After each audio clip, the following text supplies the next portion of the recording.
I was raised Irish Catholic, but I could never get one God out of three. It was always three. So I started a journey where I went through every religion that I could think of. So I went to Greece, studied the Orthodox view of Christianity, and I said, I just can't believe this. So I said, I'll look at the Torah, I'll look at the first 5 books of the Bible. So I said, okay, this makes sense. They say worship only one God. So I went to a local temple and I said, I want to be a Jew. And the rabbi said, is your mother Jewish? I said, no, my mom is not Jewish. And he said, are you going to marry a Jewish girl? And I said, well, if you have one, bring her out, we'll see what happens. You know, if we like each other, we'll see how it goes. He didn't like that. He asked me to leave. So I said, I don't believe God would limit his religion to one nation. I think God would want all of the creation, all of mankind, to experience salvation, to experience liberation in worshiping him. انطلق إسماعيل وزوجته في جميع أنحاء العالم بحثاً عن معتقداتهما الدينية. ما اكتشفاه غير حياتهما ومنح جميع من يلتقي بهما القوة في الحياة.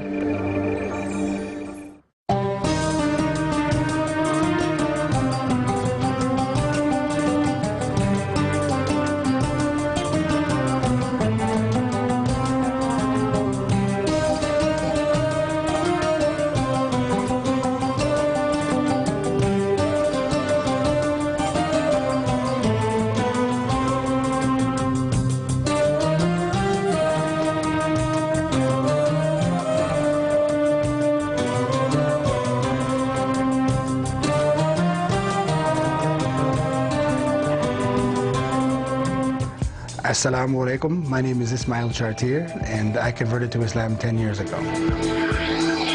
I was raised Irish Catholic in a neighborhood called Hell's Kitchen, Manhattan, which when I was a kid was a very bad neighborhood. It was full of drug use.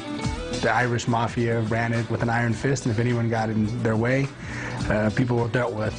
My mom and dad are both first-generation Irish American, and me and my brothers are second-generation Irish American, which comes with a lot of culture and heritage that you have to learn. It's wajib, it's mandatory, obligatory that you learn what it means to be Irish. The culture, the dancing, the music, the hatred of the English occupation of Northern Ireland, especially when your family's from Belfast. نشأ إسماعيل في أحد أقصى الأحياء في أمريكا، وهو حي يضمر الكثير من العداء العرقي والديني وليس التسامح.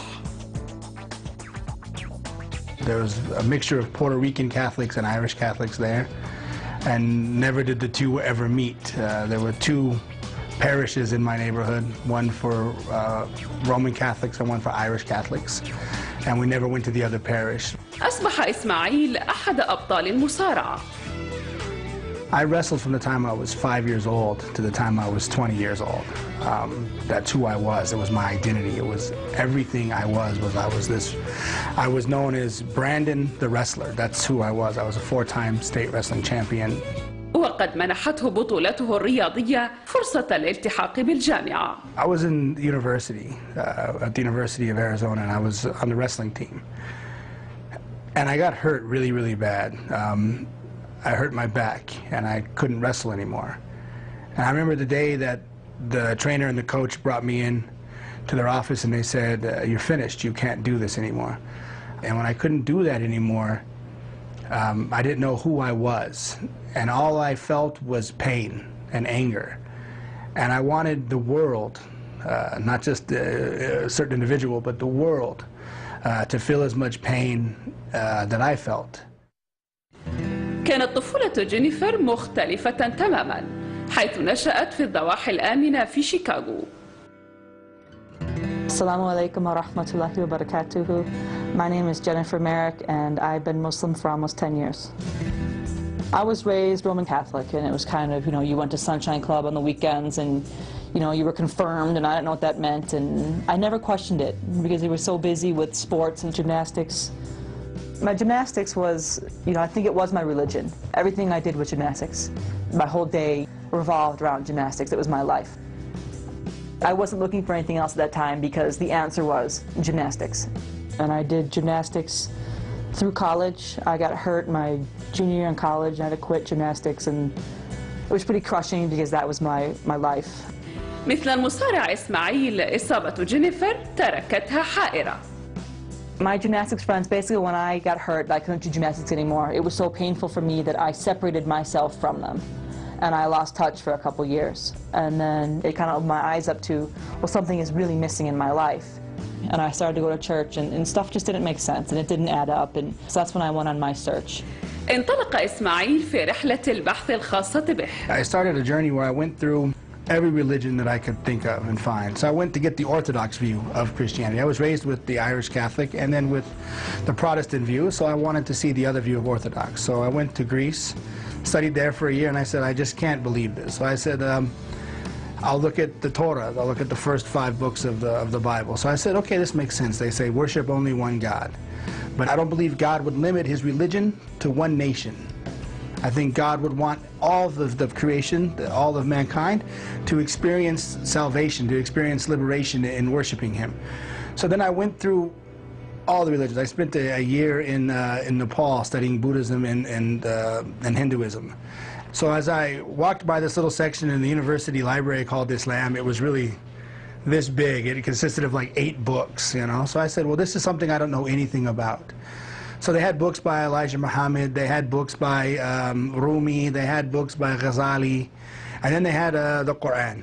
They had the Musaf in English. So I said, this is the book that Muslims follow. This is the book that they claim to follow. So I'm going to read this book. And I based my decision about Islam on this book. وفي الوقت الذي اكتشف فيه إسماعيل القرآن، اختارت جينيفر تغيير حياتها. I was lost for so long and just looking everywhere and trying to, like there's a void in my heart that something was missing and I didn't know what it was, and you know, I kept on looking in other places to find it, and I decided to move out to Colorado with my sister and just soul search, and that's when I met my husband. انتقل والدا إسماعيل إلى كولورادو وتبعهما إسماعيل. وجد نفسه هو وجينيفر يعيشان في مكان غاية في الجمال، حيث يمكن له الدراسة للحصول على درجة الماجستير.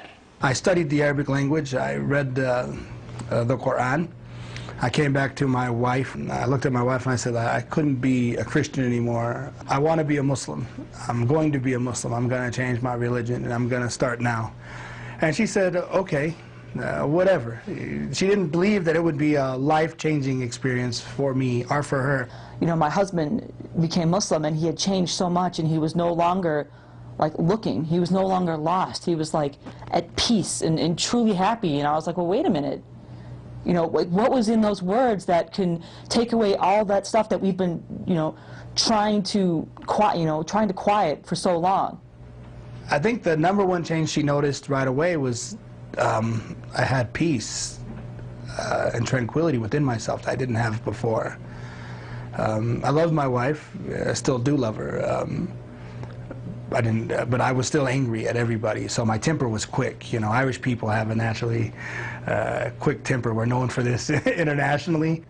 And when I accepted Islam, that all went away. It was like all the weight of the world had been lifted off of me. And my wife saw this. She saw this tranquility and this peace had overtaken me. After a week of me being a Muslim, she noticed such a change in me that she became a Muslim. That she accepted Islam a week, like 7 days, 5 to 7 days after me, based on how much I had changed in that 5 to 7 days. I think what changed for me, what made me have a sense of peace and tranquility, was that I actually, for the first time in my life, had this hole in my heart filled. A lot of people try to fill that hole with drugs and alcohol, shopping, you know. We all have this like this sense of emptiness. And that tranquility came about that sense of emptiness was gone. That void had been filled. And it was filled with this kalimat of tawheed, with these words of the oneness of God, la ilaha illallah.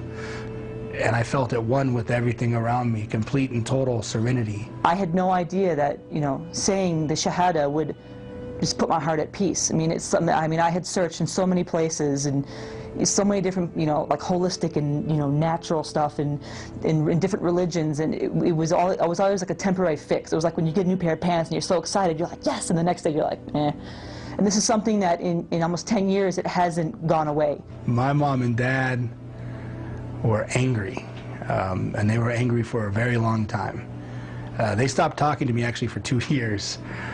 They wanted nothing to do with me, but I continued to call them and show up and mow my dad's lawn and shovel his walk when it snowed. When my son Abdullah was born, and I told my mom his name, and she was upset because at that point she realized that we were Muslim, and I think for her it was embarrassing, because Islam, I think, is just looked at so poorly, in this country. And if you only watch the sitcoms about Islam and you listen to the hate news about it, you're going to hate it as well. Now all of a sudden her daughter is Muslim. I'm trying to be a good servant to the one who created us and sustained us, and that's why I'm doing these things for you. That's why I'm mowing your lawn. That's why I'm shoveling your walk, is because this is your right that the Creator has commanded me to do. I think my parents had different reactions. My father saw that I was finally truly happy, and he had seen me go through so much that he was just beyond himself with joy that I had come to peace with myself, and I was truly happy. So my dad is one of my greatest defenders.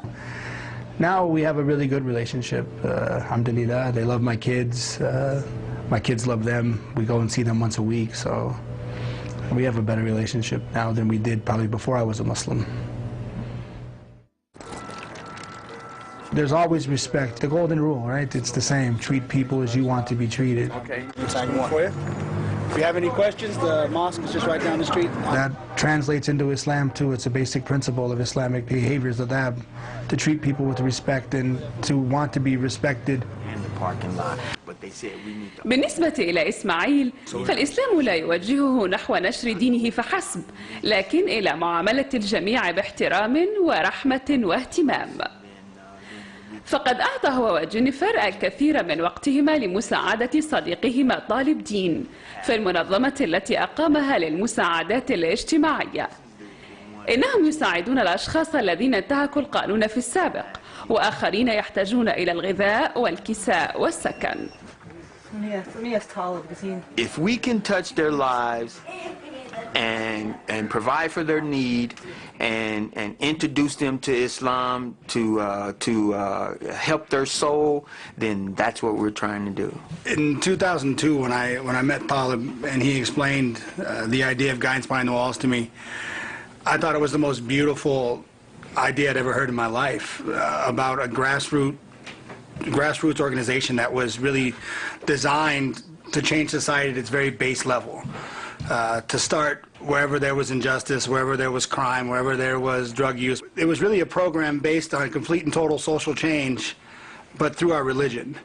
And it really gives us a chance as Muslims to demystify our religion one person at a time. There's only one condition to this banana bread. What's that? You got to grab one of these pamphlets, just a little information about Islam. I got those at home already. It's all right. I want you to read it, take time, check it out, see how it's going. Come on down, see us at the mosque sometime. So we try to build trust. We do our clothing bank, we do our food bank, and we take children on outings so that we can build trust in the community so that they won't shy away when they see us coming, and they can feel free to ask questions. And then they often refer other people, their family members and stuff, to the work that we do. Okay, you push it, and when you let it go, that's when it releases. Okay. It's not that you're a Christian or you're a heroin addict or you're this or you're that.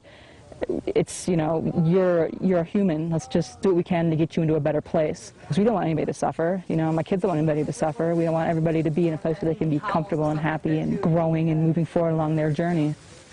There's towels, there's blankets, there's, dishes, and everything is down here. I know what the people that we deal with, what they need and what they want, because I was one of those people. In St. Louis, Missouri, I was like a bad guy, I sold drugs and did a lot of bad stuff. And then I moved here doing the same thing, the drugs and all that stuff.